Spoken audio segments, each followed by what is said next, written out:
On this week's video, we have overhead mobility. Now, last week, we talked about the key primaries, which you can check out up here. This week, I have 3 key points for you around overhead mobility, increasing that range of motion for, say, the snatch overhead position or the jerk.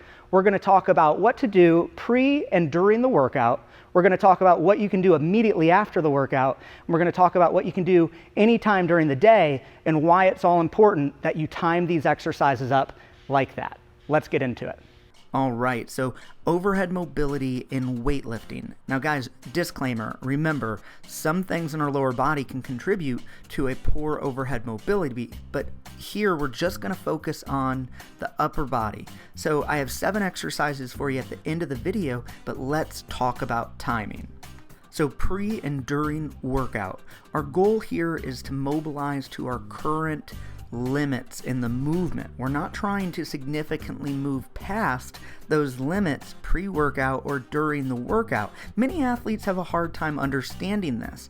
Why, I hope you ask? Don't we want to get to the position I truly need, even if I'm far away from it? Remember, the further we go in mobility, and we haven't been there, we don't have the stability for it yet. So pre and during workouts, we're going to keep it dynamic movements, working to our current limits and warming that up and getting us loose there. We're going to allow ourselves to take it past our limits after the workout. So after the workout, here we're going to get into static stretches. Here we can work on extending our mobility limits, and you should focus on that here. It's a great time, and really the only time that we'll get into truly static movements is right after this workout in this little 30-minute window. Now, anytime during the day, up to 2 hours before the workout, we can get into the soft tissue work. I want you to think of this like our rollers and lacrosse balls. I often compare this to a deep tissue massage if we're doing it right. Now, be warned, doing this too close to a workout can contribute to moving incorrectly. Imagine going into a deep tissue massage, coming right out of it, and going straight into the movement. You just won't be able to fire correctly. Things will be disconnected. So after your static stretches after the workout, up to 2 hours before, anytime during the day, get in there and beat on some things. We have a few exercises for you here, but remember, be warned, too much, too close to the workout can affect you. If you found this video helpful, don't forget about our free programming. You can sign up with a link right below here. We go through and explain why we program what we program and show you many different tools to fix issues. All right, let's check out these wall angels. So what we're going to do is we're going to sit our butt and sit our back against a wall. Our elbows and our knuckles are touching the walls out at close to a 90-degree angle. From here, we're going to lift our arms at a nice slow pace, right? Think of a tempo here. Nice and smooth up, nice and smooth down. We're not going really fast. Nice and smooth up. As we're coming up, we're keeping the elbow and the knuckles against the wall. We go as high as we can, then we come back down, and we can see from this angle, keeping the elbow and knuckles against the wall as we come up.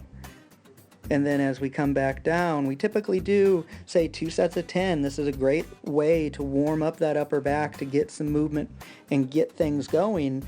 Definitely a challenging movement for most. Try it out pre and during workout. Great way to get up into this area. All right, let's look at the med ball T-spine stretch. So we're going after that thoracic area. This is, again, a great workout for prior, pre, or during workout. What we're going to do is we're going to get set so that ball is right against our upper to mid back. We want to keep our lower back flat, right? So we want to keep this flat. We can even breathe in down into this area, keeping that pressure as we then take the arms and come back, trying to let the movement happen in the thoracic spine right here, not down in the lower back down here. What we'd have you do prior to workout is we'd have you go down and hold for 3 seconds, then come back, instead of going down and holding for 30 seconds. Pre and during workout, we're going down, holding for 3 seconds, coming up, going down, holding for 3 seconds and coming up, really letting the movement happen from, say, here up in the back, not down here. That's very important. So hope this helps. And again, pre and during workout, this is a great stretch to open up that thoracic spine, not letting this move. All right, now let's talk about voodoo floss, compression strap, whatever you want to call it. We're going to focus here, since we're talking upper body, we're going to talk about going after, say, high arm. You could do really any part of the arm. Remember, don't do your neck, please. Don't want to see anyone get hurt. You'll end up on TV. So what we're going to do here is we're going to go after Tyler's upper arm, and we're getting this band set. And the thing is, often one thing when athletes, well, granted, you can't really do this one yourself very easily, but we need to put it on tight enough, not just loose, but we need to put it on tight to get that reaction. So we're set, and now once we've gotten it, we're going to move the athlete through overhead positions, stretching and going through different ranges of motion with that arm compressed. That's what you need to do. Really, really simple. Aim for 2 minutes, minute and a half, minute at least. If, it really starts to hurt, you're starting to lose circulation, don't rough it out. Just take it off and try it again. Something you can definitely build up to here, right? But you'll be amazed by the great feeling pre and during workout to get these areas opened up. Have a buddy wrap you up and help you move through some motions. All right, let's talk about the classic lat stretch with a band. So what Tyler's going to do here is he's going to put the band between his fingers, see there, rather than hold on with his fist. If we hold on with our fist, we start activating muscles down the chain that we want to relax. Keep that in mind. So wrap it between our fingers. We're able to stay nice and long and relaxed. Thumb up, and now he's going to sit back as he's flattening out this back, getting this head in line with this arm, sinking his butt back, and the pressure is going down. He's bending at the waist, pushing that chest through, that head through, as he sinks back through the movement.